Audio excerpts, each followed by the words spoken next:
Mic off रहने दीजिए, camera on कर लीजिए।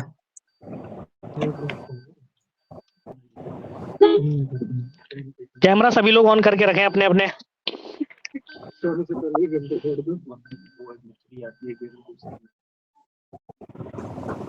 नेहा मैम आप शुरू कीजिए, तब तक सभी के क्वेश्चन जी लीजिए, जिन जिन के जो जो सवाल जी हैं आप एक कागज पेन लेके नोट कर लीजिए सभी के सवाल, और ओके बाद में वो जब सर ऐड हो जाएंगे तो ओके ओके सभी के सवालों का जवाब दे देंगे। ठीक। ठीक है।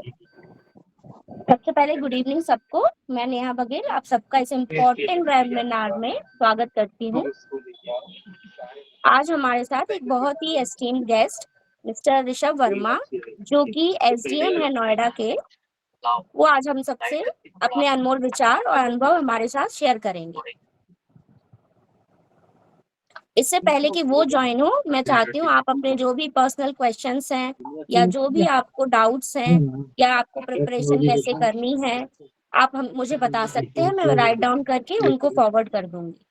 आप सभी को सुनाई दे रहा है, समझ आ रहा है? इंसेक्युलर मशीन। जिसके भी जो डाउट है आप बता सकते हैं। सर आएंगे, मिस्टर सौरभ वर्मा सर, जो कि एसडीएम नोएडा है, वो आप सभी के प्रश्नों के उत्तर देंगे। उस बच्चे दोनों ऋषभ सर आएंगे अभी थोड़ी देर में, अभी 2-4 मिनट में वो ज्वाइन करेंगे। इसमें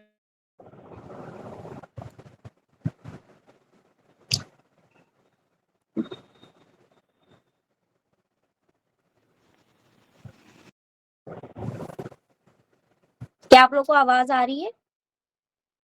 यस। सौरभ सर भी ऑनलाइन आ चुके हैं।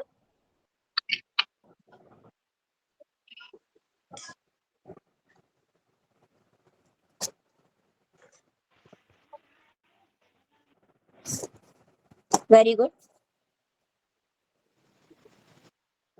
मैं सभी पार्टिसिपेंट्स को बोलना चाहती हूँ कि अगर आपके कोई क्वेश्चंस है तो आप चैटअप बॉक्स में वो बता सकते हैं। मैं उनको राइट डाउन करके सर को फॉरवर्ड कर दूंगी, जिससे आपको हेल्प हो।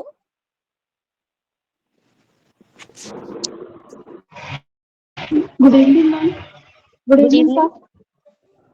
सर। मैम मेरा ये क्वेश्चन है, जो जैसे मैम हम पढ़ाई कर रहे होते हैं तो सबसे पहले मैम रिवीजन कैसे करें? रिवीजन का मेरा मेरा जब मैं क्वेश्चन करती हूँ तो या पेपर देती हूँ तो मुझे जो प्रॉब्लम होती है वो रिवीजन में होती है मैम। और मैम पेपर जैसे जो रियल एग्जाम होता है मैम, वहाँ पर जैसे पेपर टफ आ गया या कुछ क्वेश्चन इजी आ रहे हैं कुछ टफ है तो मैम मतलब टफ क्वेश्चन को करने में हमें कैसे मतलब कि मैनेज करना चाहिए मैम? ठीक है, मैं आपका क्वेश्चन फॉरवर्ड कर दूंगी रोशनी। जी मैम। वेरी गुड, आपने बताया। और इस क्वेश्चन को गरिमा जी ने भी कुछ क्वेश्चंस भेजे हैं।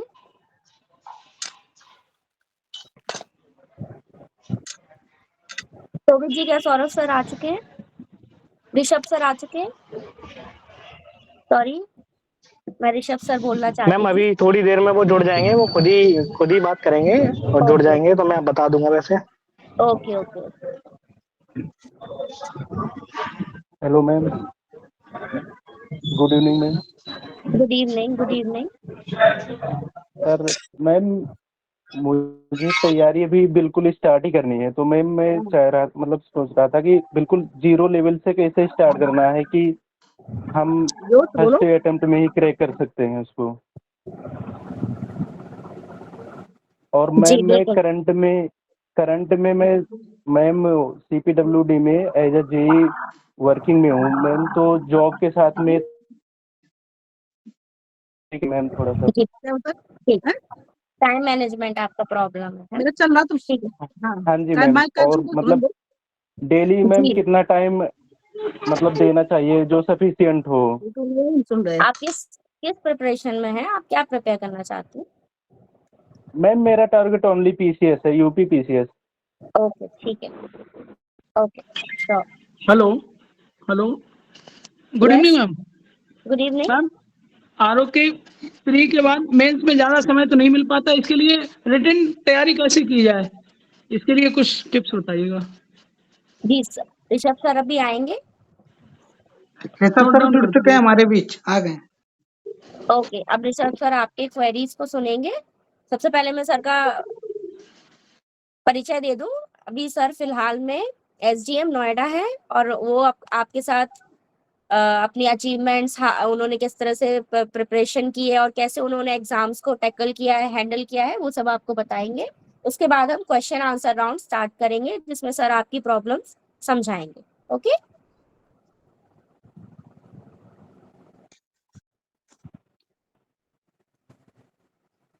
ऋषभ सर आप ऑनलाइन हैं? Good evening to all of you. Thank you Neha ma'am introduction के लिए। एंड मैं देख पा रहा हूँ कि ऑलमोस्ट 23 पीपल जुड़ गए हैं आज के हमारे सेशन में, तो सभी को एक वार्म वेलकम मेरी तरफ से। एंड अभी हम अपना जो सेशन है मेनली टारगेटिंग जो यूपी पीसीएस एग्जाम है, प्रीलिम्स, मेंस और इंटरव्यू, इन तीनों पे हम चर्चा कर लेंगे। तो ब्रीफली सबसे पहले मैं अपने बारे में बता देता हूँ। दो चीज़ें हैं कि मेरा यूपी पीसीएस में फर्स्ट अटेम्प्ट में सिलेक्शन हो गया था, रैंक 11। एंड सेकेंड है कि मैं यूपीएससी भी 3 बार इंटरव्यू दे चुका हूँ। तो I am in a position कि मैं आपको एग्जैक्टली चीज़ें बता सकता हूँ कि कहाँ कहाँ पर इश्यूज आपको आ रहे हैं, एंड एक स्टैंडर्ड चीज़ें जो हमें करनी चाहिए इन एग्ज़ाम्स को क्लियर करने के लिए, वो मैं आपसे शेयर कर दूंगा। तो फर्स्ट ऑफ ऑल कुछ क्वेश्चंस जो बच्चों ने अभी बीच में रखे हुए हैं शुरू के 5 मिनट में, वो मैंने नोट डाउन कर लिए हैं and I take up those questions also. लेकिन सबसे पहले ज़रूरी रहेगा कि एक बार एग्ज़ाम के बारे में हम जान लें, क्योंकि यूपीएससी एंड यूपीपीसीएस का पैटर्न सेम ही है ऑलमोस्ट। तो बस डिफरेंस ऑप्शनल में आ जाता है और एक हिंदी के पेपर में आ जाता है जिसके मार्क्स जुड़ते हैं, बाकी पूरा पैटर्न सेम है। तो हम शुरू करेंगे कि सबसे पहले तो चूँकि जो एग्ज़ाम है यूपीपीसीएस यूपीएससी, ये हमारे सोसाइटी में बहुत ही एस्पिरेशनल एग्ज़ाम्स हैं, बहुत ही रिस्पेक्ट के साथ देखे जाते हैं इन पोस्ट को। तो और साथ ही साथ इन एग्ज़ाम्स में कंपटीशन भी बहुत बड़े लेवल का है, तो इस वजह से उसी प्रपोर्शन में आप सभी को मेहनत भी करनी रहेगी इन एग्ज़ाम्स के लिए। शुरू हम करते हैं प्रीलिम्स से, कि प्रीलिम्स आपके सभी लोगों को पता है कि प्रीलिम्स में 2 पेपर होते हैं, एक जीएस का पेपर हो गया, एक सीसैट का पेपर हो गया। सीसैट आपका क्वालिफाइंग रहता है जिसमें आपको मिनिमम मार्क्स 33% गेन करने होते हैं, एंड बेस्ड ऑन इस क्वालिफिकेशन के फिर जीएस के नंबर आपके देखे जाते हैं कि जीएस में आपने कट ऑफ क्लियर किया है कि नहीं किया है। अब प्रीलिम्स में इससे सीसैट की इंपॉर्टेंस क्या है वो मैं आपको बता दूं कि since I have given 3 prelims for UPSC और उसके बाद में यहाँ भी एक प्रीलिम्स क्लियर किया यूपीपीसीएस में, I have come across people, बहुत ही टैलेंटेड लोग हैं, जीएस में बहुत मार्जिन से क्लियर कर देते हैं, बट सीसैट 1 या 2 नंबर से रह जाता है। तो प्लीज़ मैं रिक्वेस्ट करूँगा कि जो लोग पढ़ने में बहुत तेज़ हैं, कभी कभी ओवर कॉन्फिडेंस में ये हालत हो जाती है कि आपका सीसैट 1-2 नंबर से रह जाता है एंड जीएस आप बहुत अच्छे से क्लियर कर देते हो। तो पहला लेसन प्रीलिम्स के लिए यही है कि सीसैट में आप इतनी तैयारी रखिए, डी मिनिमस तैयारी रखिए कि आप उसका कट ऑफ बहुत अच्छे से क्लियर कर सकें। फिर हम आते हैं जीएस के पेपर पे। जीएस आप लोग जानते हैं कि प्रीलिम्स के जीएस में everything under the sun comes as a syllabus for GS. तो कुछ भी दुनिया में हो रहा है, कुछ भी पूछा जा सकता है, कोई स्पेसिफिक पैटर्न नहीं है, कोई सिलेबस नहीं है। तो जीएस की तैयारी जो आप करेंगे उसमें चूंकि सिलेबस का कुछ ऐसा बहुत ही वाइड सिलेबस है, कुछ भी पूछा जा सकता है, तो एज अ स्टूडेंट अब हम पढ़ाई शुरू कहाँ से करें, सबसे पहला सवाल हमारा यही आता है।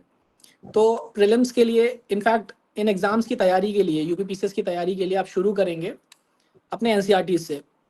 तो आप 8, 9, 10th, 11th और 12th इनकी एनसीईआरटीज उठा लीजिए। पहला स्टेप आपका रहना चाहिए कि आप एनसीईआरटीज सभी पढ़ लें। और पढ़ने का मतलब ये नहीं होता है कि आपने एक रीडिंग मार ली है, आपको एनसीईआरटीज कंठस्थ होनी चाहिए। पहला स्टेप ये कि एनसीईआरटीज की बहुत अच्छी अंडरस्टैंडिंग होनी चाहिए, वो एक बिगिनिंग स्टेप है। स्टेप नंबर 1 आपका जो प्रीलिम्स का है, इस प्रिपरेशन का है, वो है एनसीईआरटीज। सेकेंड चीज क्या होती है कि जो प्रीलिम्स की तैयारी होती है वो लेयर्स में होती है। तो इस तैयारी का सबसे पहला लेयर है एनसीईआरटी, जहाँ से कोई भी बच्चा जो नए तरीके से तैयारी शुरू कर रहा है उसका बेस बनेगा। बेस इन द सेंस उसका एक ओरिएंटेशन बनेगा एग्जाम की तरफ कि एग्जाम में क्या पूछा जा सकता है, क्या क्वेश्चंस आ सकते हैं और मेरी मेंटालिटी कैसा रहना चाहिए। सेकेंड चीज़ मैं कहूँगा कि हर सब्जेक्ट की एक रेफरेंस बुक आती है। आप अगर ज्योग्राफी में जाएंगे तो आपको एक रेफरेंस बुक मिल जाएगी, हिस्ट्री में जाएंगे आपको एक रेफरेंस बुक मिल जाएगी, पॉलिटी में जाएंगे लक्ष्मीकांत सभी लोग पढ़ते हैं, इकोनॉमिक्स में जाएंगे एक रेफरेंस बुक मिल जाएगी। तो मैं कहूँगा जो लोग जिनके पास में टाइम स्पेंड ज़्यादा है, जो लोग अभी ग्रेजुएशन में फाइनल ईयर में हैं और या फिर first year second year third year में उन्होंने सोच के रखा है कि यूपीपीसीएस करेंगे, तो अभी से उन रेफरेंस बुक्स को और एनसीईआरटीज को पढ़ना शुरू कर दीजिए। तो हर एक सब्जेक्ट की एक रेफरेंस बुक भी पढ़नी है, that will act as icing on the cake. मतलब जो आपकी प्रिपरेशन एनसीईआरटी से बनेगी उसको एनहांस कर देगा आपका रेफरेंस बुक का जो मटेरियल रहेगा, जो नॉलेज रहेगी। तीसरी चीज़ है, फिर हम आते हैं करंट अफेयर्स पे। करंट अफेयर्स के लिए आपको सभी लोगों को पता है कि डेली न्यूज़पेपर पढ़ना है। न्यूज़पेपर आप कोई भी उठा लीजिए, ऐसा नहीं है कि बहुत सारे बच्चों के मन में डाउट रहता है। मैं अभी शुरू में तैयारी शुरू किया था, बहुत डाउट रहता था कि द हिंदू पढ़ें, इंडियन एक्सप्रेस पढ़ें, हिंदुस्तान टाइम्स पढ़ें तो पढ़ें क्या। तो डाउट वाली सिचुएशन में नहीं रहना है। कॉन्फिडेंटली कोई भी एक न्यूज़पेपर जो आपको अवेलेबल हो जाए उस न्यूज़पेपर को उठा लीजिए और उसमें जो चीज़ें आपके एग्ज़ाम से के साथ में रेलेवेंस नहीं रखती हैं कृपया उनको मत पढ़िए। मेरा मानना है आप मैक्सिमम 2 घंटे से ज़्यादा न्यूज़पेपर मत पढ़िए, और 2 घंटे में तो आपको इतना अच्छा न्यूज़पेपर हो जाना चाहिए कि आपकी न्यूज़पेपर भी पढ़ लेना चाहिए और नोट मेकिंग भी हो जानी चाहिए। 2 घंटा मैक्सिमम है, उससे ज़्यादा न्यूज़पेपर को छूना ही नहीं है, क्योंकि न्यूज़पेपर में आपके काम की चीज़ें केवल 30% ही रहेंगी, 70% आपको इग्नोर करना सीखना पड़ेगा कि ये चीज़ें, ये टॉपिक्स और ये न्यूज़ हमारे एग्ज़ाम से इसका कोई रेलेवेंस नहीं है। तो न्यूज़पेपर रीडिंग मस्ट है एग्ज़ाम के लिए, बिकॉज ये आपको जागरूक भी बनाती है। प्लस मैंने एग्जाम्स के पेपर भी एनालाइज किए हैं, बहुत सारे ऐसे क्वेश्चंस आपको मेंस में और प्रीलिम्स में मिल जाएंगे जो डायरेक्टली करंट अफेयर से आप सॉल्व कर सकते हो। अब करंट अफेयर्स और न्यूज़पेपर पढ़ने को भी एक तरीका है। न्यूज़पेपर में आपने पढ़ा कि 0 आवर में पार्लियामेंट में ये डिस्कस हो गया है, और अगर आपने इतना ही पढ़ के उसको छोड़ दिया, इतना ही नोट्स बना लिए, तो उस न्यूज़पेपर रीडिंग का कोई मतलब नहीं है। अगर आपने ये पढ़ा है कि पार्लियामेंट में प्रिविलेज मोशन मूव हुआ है इस व्यक्ति के अगेंस्ट इस चीज़ के लिए, 0 आवर में मूव किया गया है, तो आपके दिमाग में तुरंत घंटी बजनी चाहिए, तुरंत गूगल करना चाहिए 0 आवर क्या होता है, प्रिविलेज मोशन क्या होता है। इसको कहते हैं न्यूज़पेपर रीडिंग। न्यूज़पेपर रीडिंग केवल ये नहीं है कि आपने न्यूज़पेपर पढ़ा और खत्म कर दिया, उसको अंडरलाइन कर लिया, उसको लिख लिया कहीं। उसका आपको फर्स्ट और सेकंड लेवल एनालिसिस करना पड़ेगा कि अगर आज के न्यूज़पेपर में ये न्यूज़ है कि 0 आवर में इन लोगों ने एक प्रिविलेज मोशन मूव किया है और उस प्रिविलेज मोशन को खारिज भी कर दिया गया है, तो जनरल सी चीज़ है, 10 सवाल बन जाएंगे इसमें। पहला सवाल है 0 आवर क्या रहता है, 0 आवर पढ़ोगे तो क्वेश्चन आवर भी आएगा उसमें। सेकेंड है प्रिविलेज मोशन क्या होता है, खारिज कौन करेगा, प्रिविलेज मोशन किस लिए होता है। जब उस एक न्यूज़ से संबंधित 5 सवाल आप पढ़ लोगे और उनकी नॉलेज गेन कर लोगे, तो अब आप कह सकते हो कि मैंने न्यूज़पेपर रीडिंग कर ली है। तो अगर एक दिन में आप न्यूज़पेपर उठाते हो, 2 घंटा आपने 120 मिनट ले लिए, तो आप 10 न्यूज़ पढ़ो, हर न्यूज़ को 10 से 12 मिनट लो और अच्छे से एनालाइज करके उसको पढ़ो, ताकि उसके अंदर जो भी क्वेश्चन छुपे हों वो आप अच्छे से समझ सको उनको और उनको पढ़ सको। तो ये हो गई आपकी न्यूज़पेपर रीडिंग। ये तीसरा स्टेप था प्रीलिम्स का, मैंने बताया, मैं रिपीट कर देता हूँ आप सभी लोगों के लिए। पहला स्टेप है एनसीईआरटी, सेकंड है हर एक सब्जेक्ट का एक रेफरेंस बुक। रेफरेंस बुक मैं कहूँगा मस्ट नहीं है, इसमें कुछ सब्जेक्ट का आप पढ़ सकते हो, कुछ का स्किप कर सकते हो। अगर टाइम नहीं है आपके पास में, टाइम है तो बिल्कुल पढ़ लीजिए। तो रेफरेंस बुक सेकंड स्टेप हो गया। थर्ड स्टेप हो गया न्यूज़पेपर रीडिंग, तो आपको करनी है और कैसे करनी है वो मैंने आपको बताया। फोर्थ स्टेप है आपको टेस्ट सीरीज सॉल्व करनी है। तो मेरा तो एक थंब रूल है, जैसे कि आप इंटरनेशनल लेवल पे जाएंगे तो कहते हैं कि अगर किसी भी प्लेयर ने 10,000 घंटे कोई भी स्पोर्ट प्रैक्टिस कर लिया तो उसको वर्ल्ड फेमस बनाने से कोई नहीं रोक सकता। तो मेरा थंब रूल है कि जिस भी एस्पिरेंट ने 10,000 क्वेश्चन सॉल्व कर लिए उसको प्रीलिम्स में क्लियर करने से कोई नहीं रोक सकता। 10,000 क्वेश्चन मतलब 100 टेस्ट। तो अगर आप किसी भी कोचिंग के 3 कोचिंग के 30 या 35 टेस्ट उठा लेंगे, जिस दिन आपने 100 टेस्ट क्लियर कर दिए, क्लियर इन द सेंस पढ़ लिए और उनके सॉल्यूशंस पढ़ लिए, उस दिन आपको प्रीलिम्स क्लियर करने से कोई नहीं रोक सकता। This is the last step of prelims. तो जस्ट आपको एक मैं क्लैरिटी दे दूं, फिर से एक बार रिपीट कर देता हूं। तो प्रीलिम्स 4 स्टेप में हो गया। पहला स्टेप एनसीईआरटी को सीखना है, समझना है, बार बार पढ़ना है। दूसरा स्टेप है रेफरेंस बुक। अगर आप ग्रेजुएशन में है तो रेफरेंस बुक हर एक सब्जेक्ट की उठाइए, उसको पढ़िए, समझिए, सीखिए। थर्ड स्टेप है आपका न्यूज़पेपर रीडिंग, और उससे कैसे फर्स्ट लेवल और सेकंड लेवल न्यूज़पेपर रीडिंग कर सकें आप और उससे क्वेश्चन निकाल सकें। और फोर्थ है आपका, जो मैं कहूँगा, टेस्ट सीरीज। इन 4 स्टेप को अगर आप कर लेते हैं और अपने आप से, मतलब सच्चे मन से और अपने आप से बिना झूठ बोले मेहनत करके अगर क्लियर कर लेते हैं इन चारों स्टेप्स को, तो मैं समझता हूँ कि प्रीलिम्स तो आपका क्लियर होना ही होना है। तो इस तरीके से प्रीलिम्स में 4 स्टेप ये होगा, और 5वां स्टेप मैंने सबसे पहले बताया था कि सीसेट आपको क्लियर करना है। तो यहाँ पर हम अपनी प्रीलिम्स की चीज़ें क्लियर कर लेते हैं कि इन स्टेप से मैं 99% श्योर हूँ कि बच्चा क्लियर कर लेगा। If he is average person भी है तो भी क्लियर कर लेगा। और 6वां स्टेप एक आ जाता है कि वो बच्चा प्रेशर कैसे हैंडल करता है। ये इंटरपर्सनल स्किल्स होती हैं, ये आपको बचपन से ही जो आपकी पर्सनालिटी में चीज़ें आ जाती हैं। क्योंकि मैं ऐसे ऐसे बच्चों को भी जानता हूँ जो बहुत ही विद्वान हैं, मैं तो उनके सामने कुछ नहीं हूँ, लेकिन वो एग्जामिनेशन हॉल में जाके ऐसे घबरा जाते हैं कि वो फिर प्रीलिम्स उनका बड़ा ही दिक्कत हो जाता है। They are very knowledgeable. वो प्रीलिम्स का पेपर आप उनको घर पे बैठ के दे दो या पेपर खत्म होने के बाद में दे दो, 200 में से 150 नंबर या 160 नंबर लेके आ जाएंगे, बट वही बच्चा एग्जामिनेशन हॉल में प्रेशर नहीं ले पा रहा है। तो इस प्रॉब्लम को सॉल्व करने के लिए मैंने आपको स्टेप नंबर 4 बता दिया है कि आप टेस्ट सीरीज जब देंगे और उसका इवैल्यूएशन भी खुद करेंगे बैठ के, तो आप इस प्रेशर से निकल जाएंगे। जिस दिन आपने 100 टेस्ट दे लिए, आप उस प्रेशर को क्रॉस कर चुके होंगे। तो यहाँ पर अगर हमारे साथ जितने भी लोग जुड़े हुए हैं, प्रीलिम्स से संबंधित अगर किसी को डाउट है तो अभी पूछ लीजिए, क्योंकि हम स्टेप बाय स्टेप एग्जाम के बारे में डिस्कस करेंगे। तो अगर प्रीलिम्स में किसी को कोई डाउट है तो प्लीज हैंड रेज करके या फिर डायरेक्टली अपना माइक ऑन करके बता सकते हैं। एनीबॉडी? जी, thank you sir for such valuable insight. मैं बोलना चाहूंगी सभी पार्टिसिपेंट्स को, जिसको भी क्वेश्चन है, जिसको भी किसी भी प्रकार का डाउट है, प्लीज अभी पूछ लीजिए सर से प्रीलिम्स के रिगार्डिंग। उसके बाद सर आगे के डिस्कशन स्टार्ट करेंगे।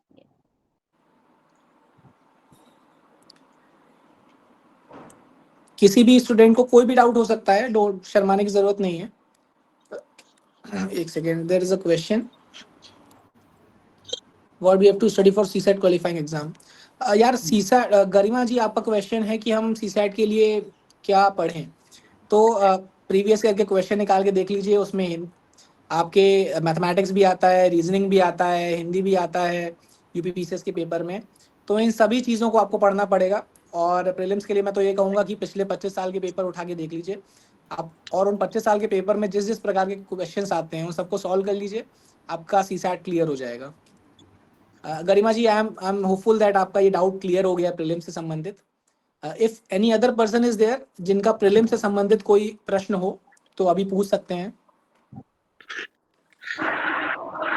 सर मैं ये पूछना चाह रहा सर, जैसे आपने बताया न्यूज़पेपर के लिए सर, तो सर मुझे जैसे न्यूज़पेपर में क्या क्या चीज़ें एक्चुअली में पढ़ना है। जो आप कह रहे हैं 30% आता है, तो सर उसमें से जैसे आपने क्षेत्रीय न्यूज़ है ये देखनी है या फिर सर बिजनेस से रिलेटेड ही देखना है? चलो ठीक है, मैं आपका डाउट बड़े अच्छे तरीके से क्लियर करूंगा। आपके पास में न्यूज़पेपर जी। रखा है कोई? हाँ सर रखा है सर। उठा लो उस न्यूज़पेपर को।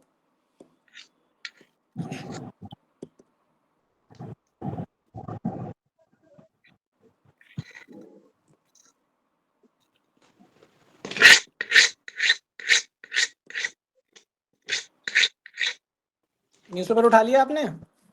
जी सर। अब पहले पेज से उसकी केवल हेडिंग पढ़ना शुरू करना न्यूज़ की। जी सर। पहला हेडिंग सुनाओ। जैसे सर हमारे पास अमर उजाला है आज का। ठीक है। तो उसमें संवेदनशील अमानवीय है, जैसे सुप्रीम हाई कोर्ट का आदेश है जिसने कहा निजी, मतलब एक जो महिलाओं के प्रति कहा था हाई कोर्ट ने, इलाहाबाद ने। ठीक है, समझ गया। मैंने भी आज का अखबार पढ़ा, तो मैं आपको बता दूं कि ये न्यूज़ पढ़नी है, लेकिन अब इस न्यूज़ में पढ़ना क्या है। इस न्यूज़ में आपको ये पढ़ना है कि सुप्रीम कोर्ट के जज को कैसे हटाया जा सकता है, हाई कोर्ट के जज को कैसे हटाया जा सकता है, क्या जज का कंडक्ट पार्लियामेंट में डिस्कस किया जाता है, कौन से आर्टिकल के अंतर्गत। जज का कंडक्ट पार्लियामेंट में डिस्कस नहीं किया जा सकता है। जब आप आर्टिकल 121 पढ़ेंगे, जब आप जजेस इंक्वायरी एक्ट पढ़ेंगे 1968, तो इन सभी चीजों को पढ़ने के बाद में आपको क्लियर हो जाएगा कि आप हाईकोर्ट के सुप्रीम कोर्ट के जज को कैसे हटा सकते हैं, उसका प्रोसीजर क्या है कॉन्स्टिट्यूशन में, हाईकोर्ट के जज को हटाने का प्रोसीजर क्या है, क्या पार्लियामेंट में किसी भी जज का कंडक्ट डिस्कस किया जा सकता है। तो ये न्यूज़ बिल्कुल पढ़ी जानी है, लेकिन कैसे पढ़ी जानी है वो मैंने आपको बता दिया। नेक्स्ट न्यूज़ बताइए। जिससे नेक्स्ट न्यूज़ है सर, इसमें है एक राणा सांगा विवाद है सर इसी पेज पर। ठीक है, समझ गया मैं। अब इस विवाद में कुछ पढ़ने की, आपको केवल पढ़ने की जरूरत है हिस्ट्री। आपको राणा जी सांगा जी सर। के बारे में पता करने की जरूरत है कि उनके महान जी कार्य क्या रहे हैं भारतीय इतिहास में। नेक्स्ट न्यूज पे आ जी जाइए।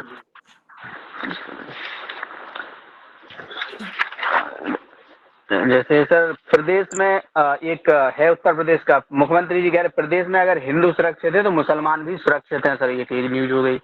अब आपको लगता है कि एग्जाम के लिए ये न्यूज पढ़ने की जरूरत है आपको? नहीं नहीं जी सर। ठीक है, आपका नहीं है जजमेंट ठीक है, आप नेक्स्ट न्यूज पे चले जाइए। सर। अल्पसंख्यकों पर पक्षपाती व राजनीति से प्रेरित रिपोर्ट अपने आपको पास लगता रखे है अमेरिका। आपको लगता है ये न्यूज पढ़ने की जरूरत है एग्जाम के लिए? नहीं नहीं सर, ये नहीं है नेक्स्ट सर। नेक्स्ट पेज पे आ जाइए।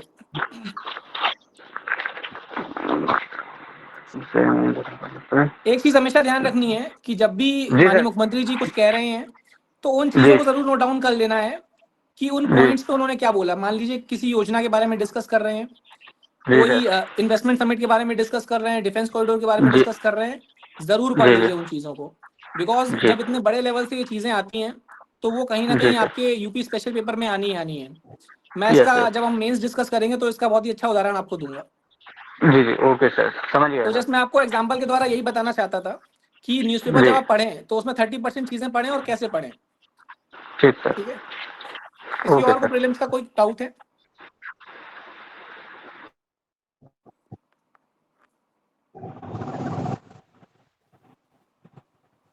किसी को भी कोई डाउट है या फिर हम मेंस सेशन की ओर बढ़े?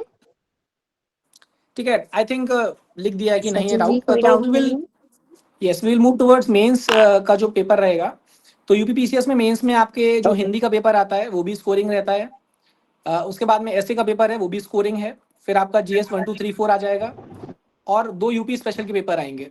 तो अभी मेंस के लिए मैं ये कहूँगा कि मेंस में चूंकि आपकी राइटिंग स्किल्स देखी जाती हैं और प्रीलिम्स में जो आपने पढ़ा है वो आपका मेंस में भी काम आएगा। तो इसके लिए क्या है कि आपके जो नोट्स आपने बनाए हैं वो मेंस में आपके काम आने हैं, श्योर शॉट काम आने हैं। एंड मेंस का सिलेबस बहुत ही क्लियर डिफाइंड है। मेंस का जो सिलेबस है बहुत ही क्लियरली डिफाइंड है। तो पूरे सिलेबस को उठा के हर एक पॉइंट वाइज अपने आपके नोट्स तैयार होने चाहिए पहले से। फॉर एग्जांपल हिंदी में जो सिलेबस है, आपको चाहे कार्यालय ज्ञाप लिखना हो चाहे पर्यायवाची आ रहे हो, तो 150 में से आप 110 115 आराम से स्कोर कर सकते हो। और अगर हिंदी मीडियम से हो तो 120 तक भी आप टच कर सकते हो आराम से। मेरे साथ में बैचमेट्स ने किया है इसलिए मैं आपको ये बता रहा हूँ। तो इसके बाद में हम क्या करेंगे कि हिंदी का पेपर के बाद में हिंदी आपको चूंकि उत्तर प्रदेश में अगर आप हैं तो हिंदी मीडियम से ही आपने जनरली किया होगा एग्जाम क्लियर। तो मैं चाहूंगा कि जो भी बच्चे हैं वो हिंदी अपनी अच्छी रखें और सिलेबस से स्टिक करते हुए हर एक पॉइंट पे, मतलब उसमें लेटर राइटिंग भी आता है, इनफॉर्मल फॉर्मल लेटर्स भी आते हैं, इन सब में अपनी पकड़ मजबूत रखें, प्रैक्टिस कर लें और हिंदी में टारगेट रखें 150 में 120 नंबर तो लाने ही लाने हैं। सेकेंड पेपर आपका ऐसे रहेगा, तो ऐसे के लिए मैं फिर कहूँगा कम से कम आप ऐसे जब लिखने जाएं तो पहले से ही प्रैक्टिस आप कम से कम 20 से 30 ऐसे लिख के रख ले पहले से। और आप अगर पिछले 5 साल के ऐसे एनालाइज करेंगे, टॉपिक्स रिपीट भी आपको होते हुए मिल जाएंगे। इसीलिए हर टॉपिक पे, चाहे वो वुमेन एम्पावरमेंट हो, चाहे एनवायरनमेंट हो, चाहे इंडस्ट्री हो, इंडस्ट्रियल डेवलपमेंट हो, डिफेंस प्रोडक्शन हो, लॉ एंड ऑर्डर हो, ठीक है, इन सब पे आपके पहले से ही ऐसे लिखे लिखाए होने चाहिए ताकि जब आप ऐसे का पेपर देने जा रहे हो तो एक नज़र में इनको रिवाइज करके कि आपने पहले क्या लिखा है, और जब आप ऐसे लिखोगे ना तो उसी को एनहांसमेंट करते रहो, उसमें अपना करंट अफेयर्स भी ऐड करते रहो। जैसे अभी बारिश आएगी तो उत्तर प्रदेश शासन की ओर से वृक्षारोपण किया जाएगा, तो इस साल का टारगेट आप उसमें इनकॉर्पोरेट कर सकते हो। इससे आपका ऐसे और ज़्यादा एनहांस हो जाएगा। तो ऐसे के लिए आपके पास में मॉडल कम से कम 20 से 30 ऐसे पहले से लिखे होने चाहिए, एनहांस ऐसे होने चाहिए, उसमें कहावतें होनी चाहिए, एनेक्डोट्स होने चाहिए, जो लेटेस्ट न्यूज़ है वो होनी चाहिए। इस तरह से आप ऐसे में बहुत अच्छा स्कोर कर सकते हैं। यहाँ मैं फिर से कहूँगा कि यहाँ भी आप अगर 150 का पेपर है तो आपका लगभग 120 टारगेट आप कर सकते हो आराम से। नेक्स्ट मैं आता हूँ GS1 पे। GS1 का सिलेबस डिफाइंड है, आपको उसी सिलेबस के हिसाब से पढ़ाई करनी है। एंड एग्जाम में चूंकि राइटिंग प्रैक्टिस चाहिए तो मैं सजेस्ट करूँगा कि आप टेस्ट सीरीज ज़रूर लगा लें। आपकी राइटिंग प्रैक्टिस GS1 के कम से कम 2 3 4 पेपर तो लिख के आप जाएं एग्जाम हॉल में, ताकि आपका कॉन्फिडेंस बना रहे। और सेकंड ये है कि आपका जो टाइम पीरियड है पेपर लिखने का, वो आप उसको एडियर कर सको कि 3 घंटे में आपका पेपर खत्म हो जाए। कई बार क्या होता है कि जब आप पेपर देने जाते हो, पहली बार आप पेपर में लिखते हो ना, तो आपका पेपर छूट जाता है। तो इससे आपको पता होगा कि आपको हर एक क्वेश्चन को कितना समय देना है। थर्ड में जाऊँगा GS2 पे आप अगर चले जाइए। GS2 में पॉलिटी है, तो आपको अच्छे से पढ़ाई करके जाना है। पॉलिटी के क्वेश्चन में ध्यान रखना है कि आपको कॉन्स्टिट्यूशन के आर्टिकल ज़रूर मेंशन करने हैं। आपको अगर कोई पॉलिसी है गवर्नमेंट की, तो आपको उसको भी मेंशन करना है। इंटरनेशनल रिलेशंस में जो वर्तमान में जो भी चीज़ें हो रही है, करंट अफेयर्स हैं, उनको भी अपने आंसर्स में मेंशन करना है। GS3 पे अगर हम जाएँ तो वो इकोनॉमिक्स में है। इकोनॉमिक्स में आपको रिपोर्ट्स मेंशन करनी है, चाहे वो वर्ल्ड इकोनॉमिक फोरम की रिपोर्ट हो, चाहे वो नीति आयोग की रिपोर्ट हो, चाहे वो रिजर्व बैंक ऑफ इंडिया की रिपोर्ट हो। इन सभी के फैक्ट्स आपके कंठस्थ होने चाहिए, जिनको आप मेंशन कर सको अपने आंसर्स में। नेक्स्ट एथिक्स का पेपर है। एथिक्स भी आपको अच्छे से याद करके तैयार करके जानी है, और केस स्टडीज़ को भी अच्छे से पढ़ लेना है, ताकि आप वहाँ पर विद इन टाइम लिमिट, क्योंकि एथिक्स का पेपर क्या हो जाता है कि हम अपने सोच में पढ़ जाते हैं, फिलोसफी में पढ़ जाते हैं, तो टाइम लिमिट एडहियर नहीं कर पाते हैं। विद इन टाइम लिमिट आप कैसे लिखें, इसके लिए आपको प्रैक्टिस करना पड़ेगा। आपको 3 घंटे में पेपर खत्म करने की प्रैक्टिस डालनी पड़ेगी। इसके लिए आपको एक टेस्ट सीरीज लेनी है और उस पूरी टेस्ट सीरीज को कंप्लीट करना है। नेक्स्ट हम यूपी स्पेशल पे जाते हैं। तो मैं पिछले साल का जो यूपी स्पेशल पेपर है, वो मैंने अपने सामने ही खोल के रखा हुआ है। तो मैं ये कहूँगा कि आप यूपी स्पेशल में, अगर आप उत्तर प्रदेश के रहने वाले हैं और आप अखबार रोज पढ़ते हैं, तो यूपी स्पेशल का पेपर आपके लिए केक वॉक होना चाहिए। क्योंकि पिछले साल का मेरे पास में ये पेपर है 2023 का। 2023 मेंस का अगर मैंने पेपर उठा के देखा हुआ है, तो पहला क्वेश्चन है, discuss the nature of regional parties in Uttar Pradesh. ठीक है, पॉलिटिक्स से संबंधित क्वेश्चन है। आप आराम से लिख सकते हो। उत्तर प्रदेश इतना बड़ा राज्य है, रीजनल पार्टीज इतनी ज़्यादा है कि यहाँ की रीजनल पार्टी सपोर्ट करती हैं सेंटर की पार्टी को सरकार बनाने में। उसका एग्जाम्पल दे सकते हो आप। बहुत ही केक वॉक क्वेश्चन है, आप आराम से कर सकते हो। सेकंड क्वेश्चन है, stages of formulation of gram panchayat development plan, GPDP। Technical question है, ये जब आप पढ़ाई करोगे तभी आप क्लियर कर सकते हो। Highlight the greater possibilities of tourism in Uttar Pradesh. अब जैसे मैंने आपको कहा कि आप करंट अफेयर से कनेक्ट कर सकते हो। कल ही माननीय मुख्यमंत्री जी ने एक स्टेटमेंट दिया है that Uttar Pradesh has become the top spiritual tourism spot in the world. अब जब टूरिज्म की बात होती है, तो उत्तर प्रदेश में कुंभ मेले के बारे में आप मेंशन कर सकते हो।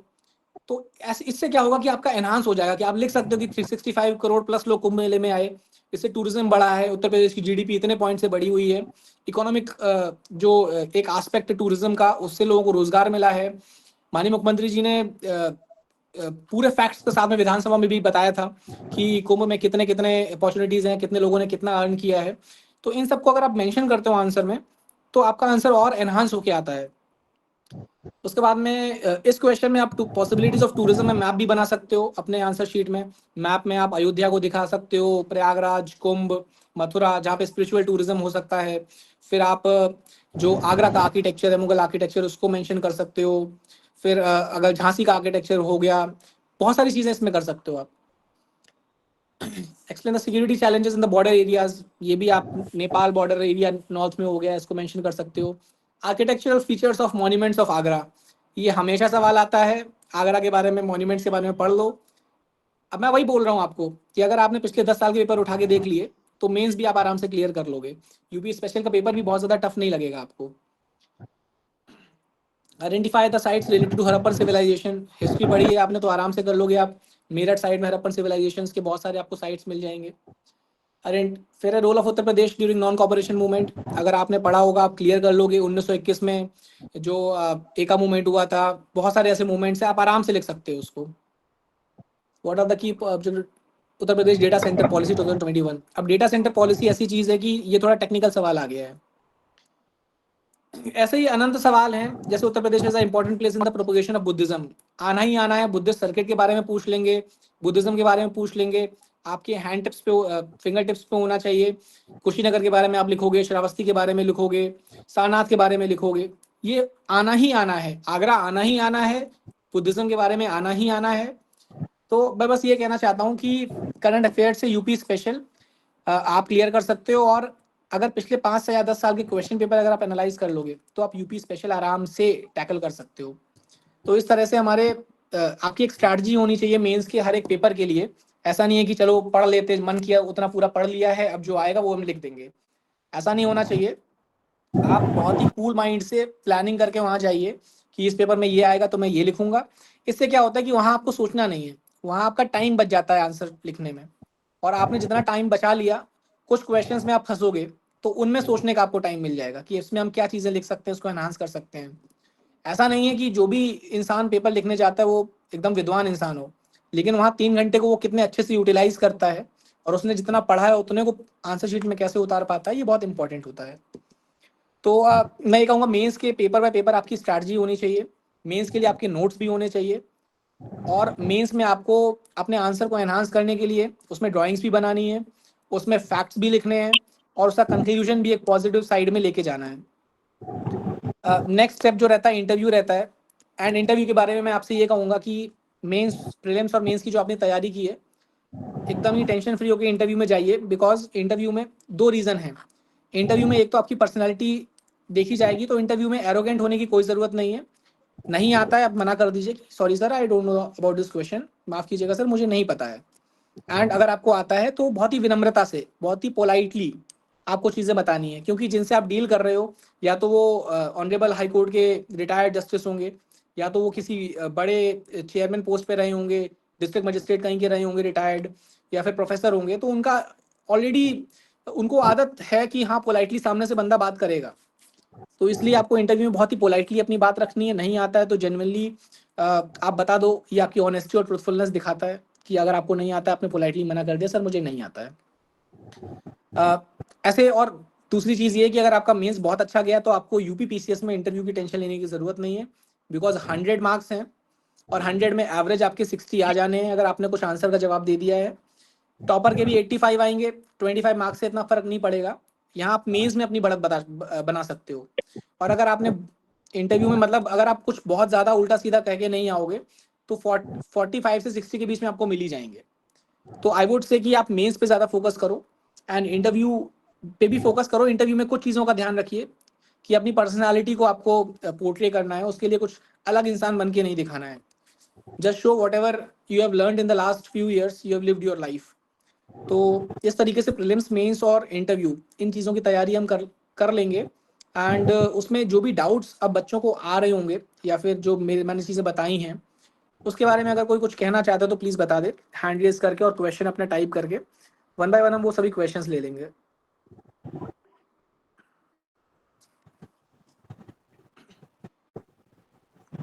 जी जी, जिस किसी ने भी हैंड रेज किया है, प्लीज आपके जो भी क्वेश्चंस हो आप या आइदर माइक ऑन करके या फिर टाइप करके चैट बॉक्स में बता सकते हैं। अच्छा, एक क्वेश्चन मेरे पास में आया है, हिंदी पेपर के लिए कोई बुक या स्टडी मटेरियल जिससे प्रेफर करना चाहिए।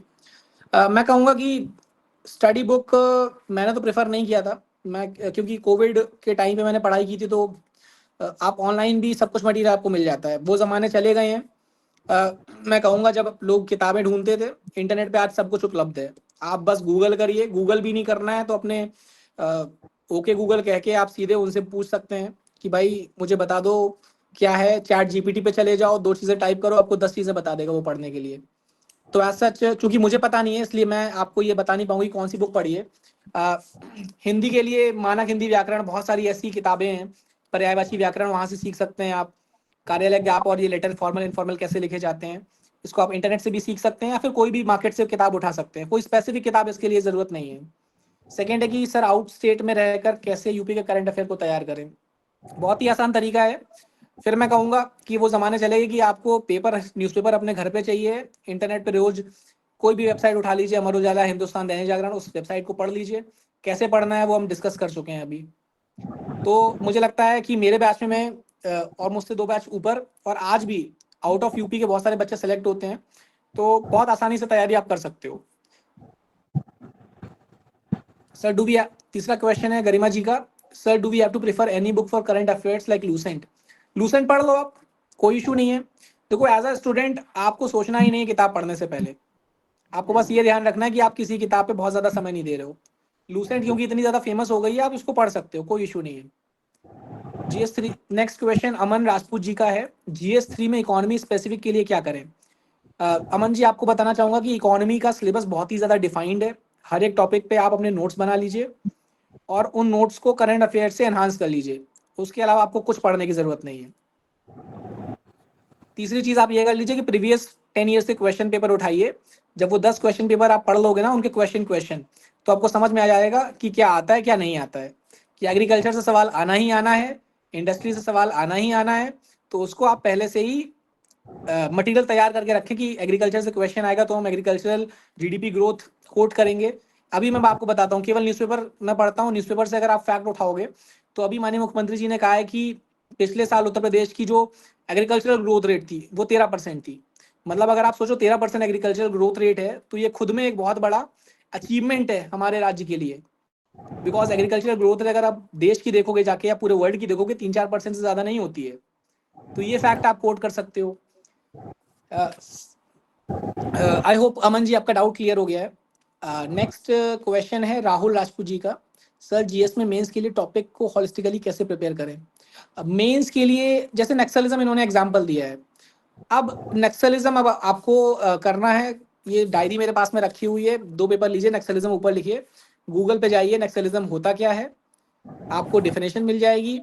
उसके बाद में आप उसको पढ़ लीजिए कि क्या क्या इंसिडेंट हुए हैं, गवर्नमेंट की क्या क्या पॉलिसीज हैं नक्सलिज्म को इरेडिकेट करने के लिए, कहाँ कौन कौन से एरियाज बहुत ज़्यादा प्रभावित हैं। आपको छत्तीसगढ़, तेलंगाना, उड़ीसा बॉर्डर मिल जाएगा। आपको कुछ जैसे दंतेवाड़ा हो गया, ठीक है, कंकर वैली हो गया, ये सब आपको एकदम जुबान पे होने चाहिए। सेकेंड है कि वर्तमान में स्टेट गवर्नमेंट्स क्या कर रही हैं, सेंट्रल गवर्नमेंट क्या कर रही है। और नक्सलिज्म का तो मैं अभी आपको एग्जांपल दूंगा कि कल या परसों के दिन ही माननीय मंत्री जी ने पार्लियामेंट में एक स्टेटमेंट दिया कि 85% नक्सलिज्म के इंसिडेंट्स हैं वो डाउन हुए हैं पिछले साल में, और जो डेथ हुआ करती थी पुलिस पर्सनल्स की वो भी 80% से नीचे आई है।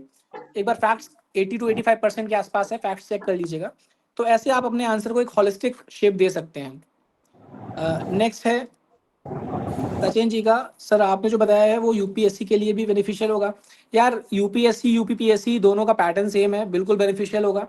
जो मैंने बताया है मुझे तो यही स्टैंडर्ड पॉलिसी लगती है, आप क्लियर कर सकते हो, इससे कोई इशू नहीं होगा। और किसी का कोई डाउट हो तो आप पूछ सकते हो। जो मुझे चैट में दिखा मैंने वो आपको अभी रिप्लाई कर दिया है। Good evening sir. जी बताएं। सर वो एग्ज़ाम से पहले हम लोगों को काफ़ी प्रेशर रहता है एग्ज़ाम टैकल करने के लिए। तो मेरा लास्ट ईयर एग्ज़ाम इसी वजह से मैं 25 फेल कर गई थी, 25%। सो इसके लिए आप मुझे कुछ बताइए। क्या शुभ काफ़ी नाम है आपका? I am not able to see. Vaishali ji हैं आप? जी, जी। वैशाली जी, सबसे पहले तो मैं धन्यवाद कहूँगा कि आप इस एग्ज़ाम की तैयारी कर रहे हैं। बिकॉज यूपीपीएससी या UPSC it's not just a exam, ये एग्ज़ाम नहीं है। 2 चीज़ें बताऊँगा मैं आपको। एक, जब आप इस एग्ज़ाम की प्रिपरेशन करेंगे ना तो आपकी पर्सनैलिटी डेवलप होगी, और इस एग्ज़ाम से अच्छा पर्सनैलिटी डेवलपमेंट का कोई तरीका नहीं है इस दुनिया में। दूसरी चीज़ ये है कि इस एग्ज़ाम के द्वारा आप एज अ गवर्नमेंट सर्वेंट काम करते हैं, और वो एक्सपोजर, वो डाइवर्सिटी आपको कहीं नहीं मिलेगी। तो धन्यवाद आपको कि आप तैयारी करना चाहते हैं। आपका जो सवाल था कि आप एंजाइटी की वजह से 25% अपने चांसेस लूज कर रहे हैं, तो मैं जी आपको ये बताना चाहूँगा कि आपको जब आप टेस्ट सीरीज सॉल्व करेंगे, मॉक पेपर लगाएंगे ना, इससे आपको कॉन्फिडेंस गेन होगा। और जब आपको कॉन्फिडेंस गेन होगा ना तो आप श्योर शॉट एग्जाम में एंशियस नहीं होगे, आप पैनिक नहीं करोगे। मतलब I have very close friends, बहुत ज़्यादा क्लोज फ्रेंड्स हैं, तो मैंने उनको बहुत ज़्यादा पूछते थे कि भाई क्या करना है प्रीलिम्स के टाइम पे। प्रीलिम्स में एंशियस हो जाता है इंसान। बिकॉज क्यों होता है मैं बताता हूँ। क्योंकि आपकी प्रैक्टिस में, इनफैक्ट वो प्रैक्टिस आपकी इतनी स्मूथ नहीं हो पाई होती है। अगर आप कोई भी टफ क्वेश्चन देखेंगे उसी पे अटक जाएंगे, क्योंकि आप ईगो पे ले लेते हैं ये क्वेश्चन सॉल्व कैसे नहीं हो रहा है। पहले मेरे साथ भी यही होता था। प्रीलिम्स में आपके 150 आपके सवाल हैं, ठीक है, आपके पास में टाइम ही नहीं है 2 घंटे में। 120 मिनट में आपको 150 सवाल करने, केवल क्वेश्चन देखना है, आता है तो टिक करना, नहीं आता तो आगे बढ़ जाना है, ठीक है। तो आप चीज़ों को ईगो पे लीजिए ही मत। अगर किसी क्वेश्चन में फंस गए हैं, आगे बढ़ जाइए। आपका टारगेट होना चाहिए कि 150 में आप 135 तो अटेम्प्ट करके आए, और जो अटेम्प्ट टू करेक्ट आंसर का रेशियो हो वो आपका 80 to 90% हो, तो आपके मार्क्स 120 बन जाएंगे, जिसमें आप क्लियर कर जाओगे जनरल कैटेगरी में। तो मैं बस ये कहना चाहता हूँ कि ये धीमे धीमे प्रैक्टिस से आएगा। ये जो आपकी एंजाइटी है, जो आप पैनिक करते हो, ये आपको धीमे धीमे आएगा। एंड इसके लिए आपको थोड़ा अपना एनवायरनमेंट भी थोड़ा बदलना पड़ेगा। मतलब ये मेरा पर्सनल एक्सपीरियंस है। अगर आप एग्ज़ाम के टाइम पे अपने आप को थोड़ा काम एनवायरनमेंट में रखिए, पानी पीजिए, आप ठीक है, अपनी डाइट उस हिसाब से प्लान करिए, ठीक है, कि एग्ज़ाम के टाइम पे थोड़ा सा शुगर ले लीजिए एग्ज़ाम से पहले, चॉकलेट खा सकते हैं, कुछ भी कर सकते हैं, थोड़ा सा शुगर ले लिया करिए एग्ज़ाम से पहले, थोड़ा काम डाउन हो जाता है, थोड़ा इंस्टेंट एनर्जी भी आ जाती है, माइंड काम डाउन भी हो जाता है पानी पीने से। एंड उसके बाद में प्रैक्टिस करेंगे तो श्योर शॉट ये इश्यूज रिजॉल्व हो जाएंगे।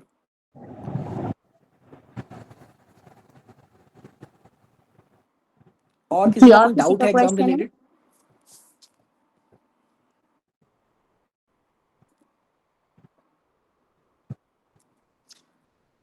अच्छा, साक्षी जी का एक क्वेश्चन है, सर ऑप्शनल चूज कैसे करें यूपीएससी के लिए?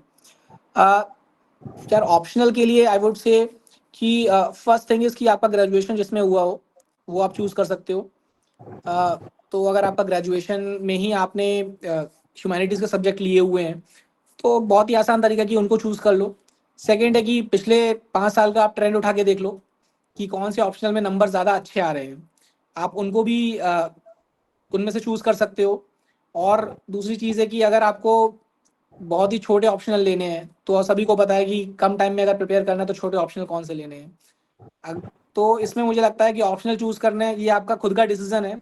और एक बार जो आपने डिसीजन ले लिया फिर पीछे मुड़ने का नहीं, फिर जी जान लगा देना उस एक ऑप्शनल को पढ़ने में, जब तक कि आप ये ना कह दो कि इस ऑप्शनल में मैं विद्वान हूँ। ठीक है, तो कोई ऐसा रूल बुक नहीं है दुनिया में जो ये बता पाए कि ऑप्शनल सबसे अच्छा कौन सा है।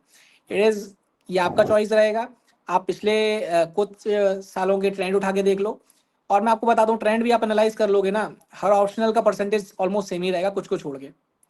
ठीक है, हर ऑप्शनल से बराबर ही बच्चे सेलेक्ट होंगे, क्योंकि यूपीएससी ले लो तो मैं यूपीएससी की बात करूंगा कि वहाँ पर वो लोग नॉर्मलाइजेशन करते हैं, हर चीज़ करते हैं, तो वो ये ट्राई करते हैं कि हर ऑप्शनल का वेटेज सेम रहे फाइनल लिस्ट में।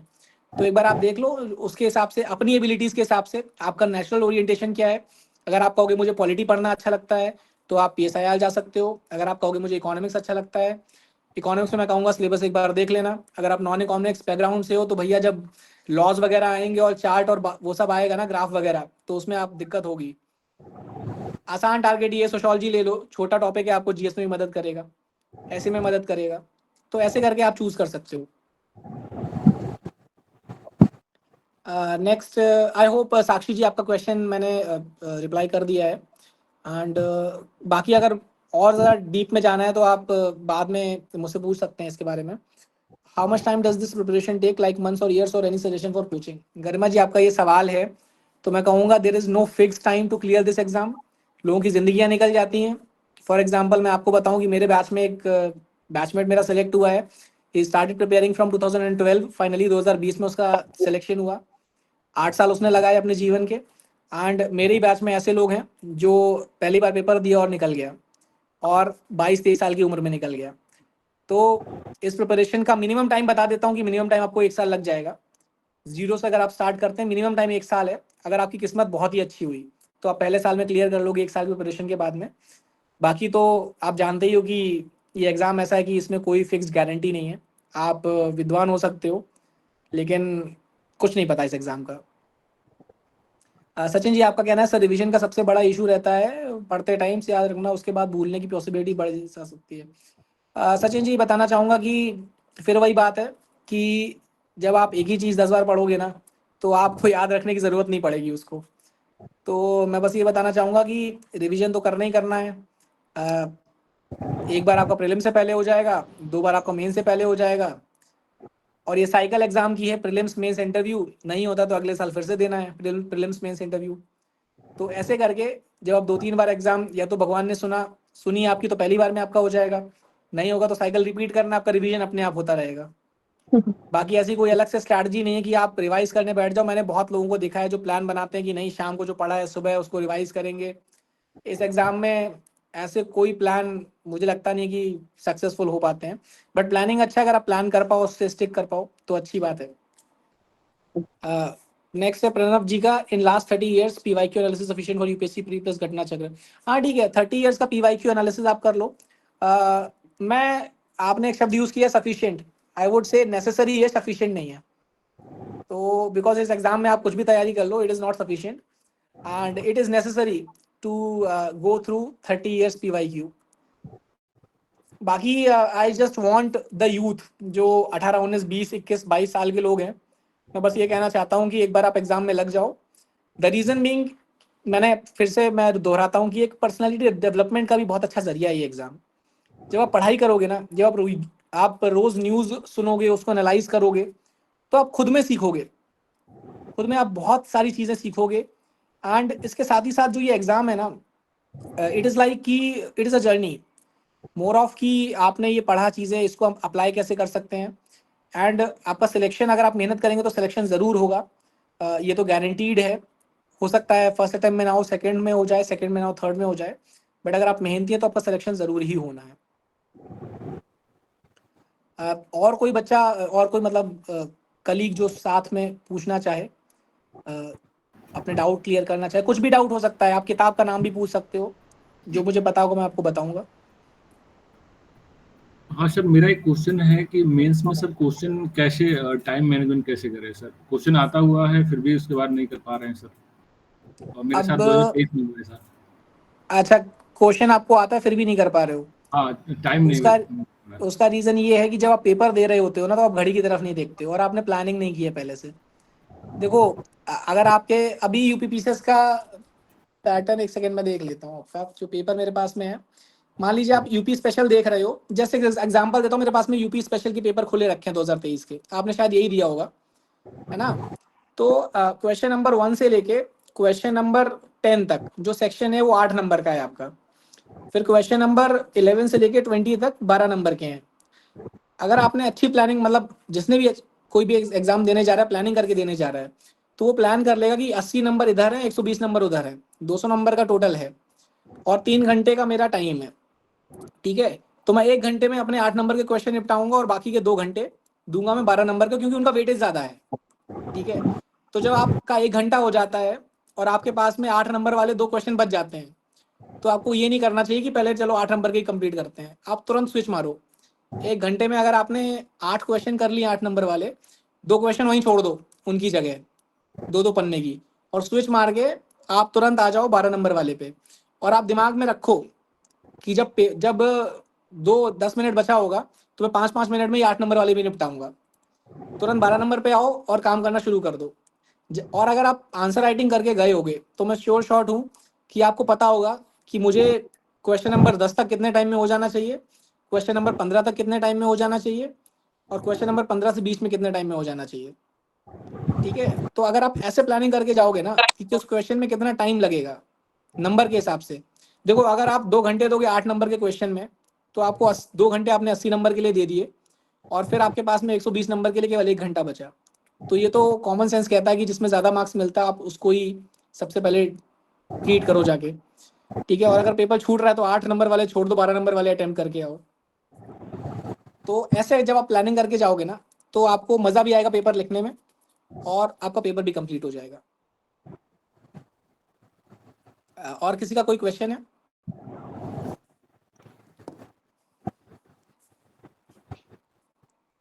और किसी का कोई क्वेश्चन है क्या? आई थिंक बहुत सारे लोग अभी हो सकता है क्वेश्चन पूछ ना पा रहे हो, बट ग्रुप में जुड़े हुए हैं. कभी भी आप क्वेश्चन पूछ सकते हो मुझसे. तो in the best of my capability मैं ट्राई करूंगा कि आपको आंसर कर पाऊँ.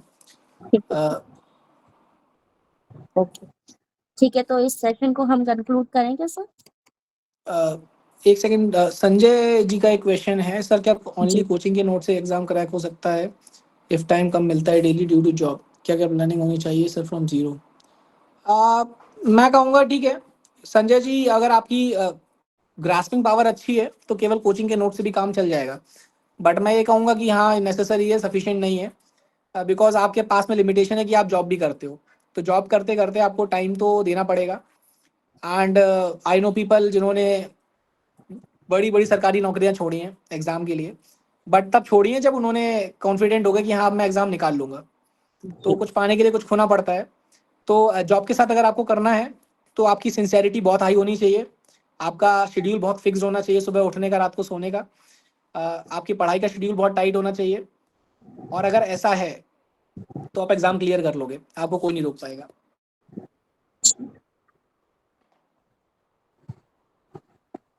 I think Neha ji, we can conclude our session here. And Okay, अगर sir. किसी की specific queries कुछ होंगी तो they can contact me later. And Okay, आप सभी sir. को मेरी तरफ से all the best for the Yes, upcoming sir. exam. जिन्होंने prelims clear किया है और mains दे रहे हैं, तो आप और बेहतर तैयारी कर सकें, इसके लिए अगर आंसर्स को एनहांस कैसे करना है तो आप ग्रुप में शेयर कर दीजिएगा. I try to suggest you एक दो चीज़ें जिससे आप अपना आंसर एनहांस कर सकते हो. एंड दूसरा है हेलो जो सर, मुझे प्रीलिम्स एक चीज देने पूछनी वाले है। हैं, वो प्रीलिम्स देने वालों को ऑल द बेस्ट मेरी तरफ से, कि आप अच्छे से तैयारी हेलो अभी से करना शुरू कर दीजिए और 2025 का प्रीलिम्स सर, अच्छे से दें. सर मैं कुछ पूछना चाहता हूँ। हाँ प्लीज़ प्लीज़. सर जैसे मेंस का आंसर लिखते हैं तो क्या वो पॉइंट वाइज लिखना मैंडेटरी है क्या? नहीं, ऐसा कुछ नहीं. देखिए, आपका आंसर जो चेक कर रहे हैं ना वो भी इंसान ही है, ठीक है. आपकी हैंड राइटिंग लेजिबल होनी चाहिए. अब आप ये समझ लो, अगर आप प्रोफेसर होते और आप मेरी आंसर शीट चेक कर रहे होते तो आप उसमें क्या देखते? आप बस ये देखते कि जो क्वेश्चन पूछा गया है मैंने वही लिखा है, हैंड राइटिंग आप पढ़ पा रहे हो, बस. सर एक बट चीज और ये पूछनी ध्यान है रखना है जैसे। कि ऐसा नहीं है कि पूरा पैराग्राफ फॉर्म में लिख रहे हो तो 2 पन्ने पैराग्राफ में ही भर दिए. नॉर्मली जो चेक करने पेपर आपका आया है तो वो भी कम से कम 50 कॉपीज तो एक दिन में चेक कर ही रहा होगा, अंदाजन, मुझे आइडिया नहीं कितनी करेगा. तो आपको ऐसे आंसर लिखना है कि जो मेन पॉइंट्स आप हाईलाइट करना चाहते हो उनको आप अंडरलाइन कर दो, हाईलाइट कर दो, ताकि आप कम्युनिकेट कर पाओ अपने जो आपके कॉपी चेक करेगा उससे. तो क्या पूरी कॉपी पॉइंट वाइज लिख दें तो कोई दिक्कत नहीं? क्या कह रहे हैं? जैसे पूरी कॉपी सारे क्वेश्चन पॉइंट फॉर्म में लिख दें तो भी कोई दिक्कत नहीं है? कुछ मैं पॉइंट वाइज कहूँगा, कुछ पैराग्राफ में। देखो अगर मुझसे सवाल करोगे पूरी कॉपी पॉइंट वाइज लिख दोगे तो मैं कहूँगा कि नहीं. अच्छा। ठीक है, ये बताता है कि आप कितने स्मार्ट हो, आपको बहुत स्मार्टली खेलना है पेपर में. आप अगर पूरी कॉपी पॉइंट में लिखोगे, क्या क्या कोई भी ऐसा सवाल ही नहीं था क्वेश्चन पेपर में कि जिसको आप पैराग्राफ और डिटेल वाइज मैप बना के या फिर डेटा लिख के ग्राफ बना के नहीं लिख सकते थे? आप चलो बताओ, जब सवाल का जवाब दो.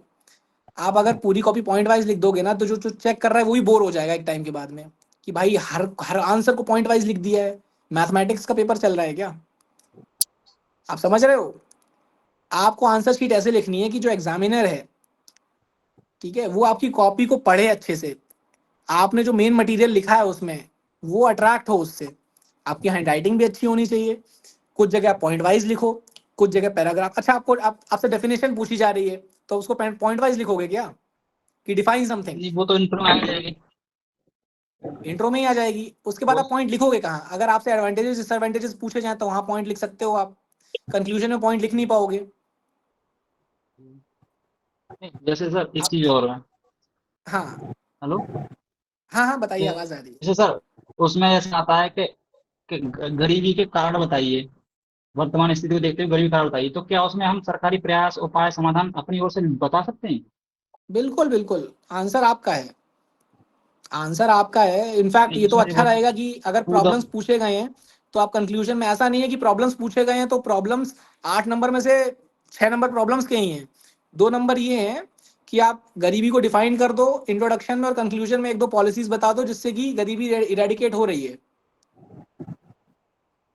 ठीक है. सर ये बात है, टू द पॉइंट ही लिखो, जो पूछा है केवल वही लिखो, तो इसलिए कह रहा हूँ। अब आप समझ लो कि अगर ये कहा गया है कि टू द पॉइंट लिखो, अगर आपने एक लाइन इंट्रोडक्शन में ली, गरीबी रेखा को डिफाइन कर दिया, और आपने कंक्लूजन में एक पॉजिटिव कंक्लूजन दे दिया कि ये पॉलिसीज हैं इरेडिकेशन में, तो जो 50 कॉपी है वो चेक कर रहा होगा एग्जामिनर, तो आपकी कॉपी तो उसको अलग दिखेगी, जाहिर सी बात है. और अगर आपने 8 में से 6 नंबर का लिखा है गरीबी के पॉइंट्स लिखो, और केवल 2 ही नंबर आपने इधर उधर का लिखा है, कटेंगे तो ज्यादा से ज्यादा 2 नंबर कटेंगे. लेकिन अगर क्लिक कर गया तो आपको 8 के 8 मिलेंगे. जी सर. नहीं सर, जैसे किसी में कारण नहीं पूछता है तो उसमें कारण अपनी तरफ से 2 लाइन में लिख सकते हैं, मतलब ये है। आप कुछ भी लिख प्रैक्टिस में बस सकते ये हो, था। आप कुछ भी लिख सकते हो. मैं सभी को बताना चाहूंगी कि इतना एलाबोरेट क्वेश्चंस आपको जो भी करने हैं वो आप ग्रुप में नहीं सर ठीक को. है, ये कोई बात नहीं है, जेन्युइन डाउट्स रहते कोई हैं नहीं। तो ओके ये सर. आपका पर्सनल डिसीजन है. बट मैं उस सोच का इंसान हूं कि अगर मुझसे पूछा जा रहा है कि समस्या क्या है तो मैं एक लाइन तो समाधान की लिखूंगा. दैट जी शोज योर पॉजिटिव एटीट्यूड. चाहे वो ना पूछा गया हो, सर मैं एक एक पॉइंट सर एक एक लाइन तो लिख के आऊंगा. जी सर, एक क्वेश्चन हो रहा है मेरा बस। हाँ हाँ बताइए. सर अगर आप प्रोवाइड करा सकें ग्रुप में, तो आप एक पेज में ये लिख के हमें बता दीजिए कि चर्चा में पॉजिटिव नेगेटिव लिखना है, विवेचना में पॉजिटिव नेगेटिव लिखना है, आलोचनात्मक पॉजिटिव नेगेटिव, मतलब किसमें क्या क्या थोड़ा नेगेटिव किसमें लिखना है, ज्यादा पॉजिटिव किसमें लिखना है। अगर आप एक पेज पे लिख के प्रोवाइड करा दे ग्रुप में तो सही रहेगा थोड़ा मेंस के लिए। कोई देखो मेरे मतलब मैं लिख के भेज सकता हूँ, कोई दिक्कत नहीं है। ऑनलाइन गूगल पे जाओ, बस ये लिख दो कि यूपीएससी में जो कीवर्ड्स होते हैं क्वेश्चन में, उसका मतलब क्या होता है, किसमें पॉजिटिव किसमें इल्यूसिडेट का मतलब क्या होता है। मतलब आप इंग्लिश मीडियम में तो ये सब पॉइंट्स आते हैं। एग्जामिन का मतलब क्या होता है, डिस्कस का मतलब क्या होता है, पूरा एक चार्ट बना हुआ है ऑलरेडी, उसको पढ़ो और उसको समझ में आ जाएगा कि किसमें डिस्कस में आपको पॉजिटिव नेगेटिव लिखने की नहीं लिखने हैं। ठीक है, क्रिटिकली एग्जामिन में आपको लिखना ही लिखना है उसका नेगेटिव का या दूसरे साइड का, तो ये चीजें आपको क्लियर हो जाएंगी। और फिर भी अगर आपको डाउट रहे तो मुझे पूछ सकते हो आप। Okay, sir. So I think it's already an hour. Okay, so we should conclude our discussions. Hello. कोई क्वेश्चन कुछ पूछना चाहता है क्या? आई थिंक सभी लोगों के डाउट क्लियर हो गए हैं। एंड कोई जी, और sir. स्पेसिफिक डाउट रहेगा तो आप ग्रुप में लिख दीजिएगा। I try to personally revert back to you solution के साथ में। एंड इस जर्नी के लिए आप सभी लोगों को ऑल द बेस्ट। बहुत ही सुंदर जर्नी थैंक यू है। सर। तो आई जस्ट वांट कि 2 चीजें ध्यान में रखिए इस जर्नी में। एक कि मेंटल सपोर्ट के लिए फैमिली से थोड़ा सा कनेक्टेड रहिए, फैमिली की प्रॉब्लम्स में मत घुसिए, लेकिन सुबह शाम एक बार बात कर लेंगे तो बेटर रहेगा जो लोग बाहर रह के पढ़ाई कर रहे हैं। एंड अपनी हेल्थ पे प्लीज ध्यान रखिए, बिकॉज इस एग्जाम में लोगों को बैक पेन हो जाता है, माइग्रेन हो जाता है। तो हेल्दी खाइए। हेल्थ और मेंटल सपोर्ट के लिए अगर फैमिली में कोई नहीं है तो फ्रेंड से बात कर सकते हैं 5-10 मिनट मैक्सिमम। और उससे क्या है कि मेंटल और फिजिकल दोनों पे ध्यान देते देते एग्जाम क्लियर करना है। और it's a journey, enjoy your journey. एक बहुत ही अच्छा एक्सपीरियंस रहता है इसका। पेपर देने का एक्सपीरियंस एक अलग रहता है, प्रिपरेशन का एक अलग रहता है, सक्सेस मिलने के बाद में एक अलग रहता है। तो I wish all the best to all of the aspirants. And I hope कि इस डिस्कशन से आपने कुछ सीखा हो, और आगे भी जो भी इंटरेक्शंस रहेंगे आई होप कि आप उससे कुछ सीखो और आगे बढ़ो। Thank you very much. Thank you so much Sir, I would like to say something. Thank you sir. Thank you sir. Hello. Hello. Okay, so I sincerely appreciate all the participants and thank you so much, Rishabh sir, for your valuable time. और जिस किसी participants को भी कोई भी doubt हो तो वो आप ग्रुप में शेयर कर सकते हैं। आपको पॉजिटिव फीडबैक और आपका आंसर जरूर मिलेगा। Okay, with this can we conclude the session? Yes. Thank you. Okay. Okay, thank you so much, sir.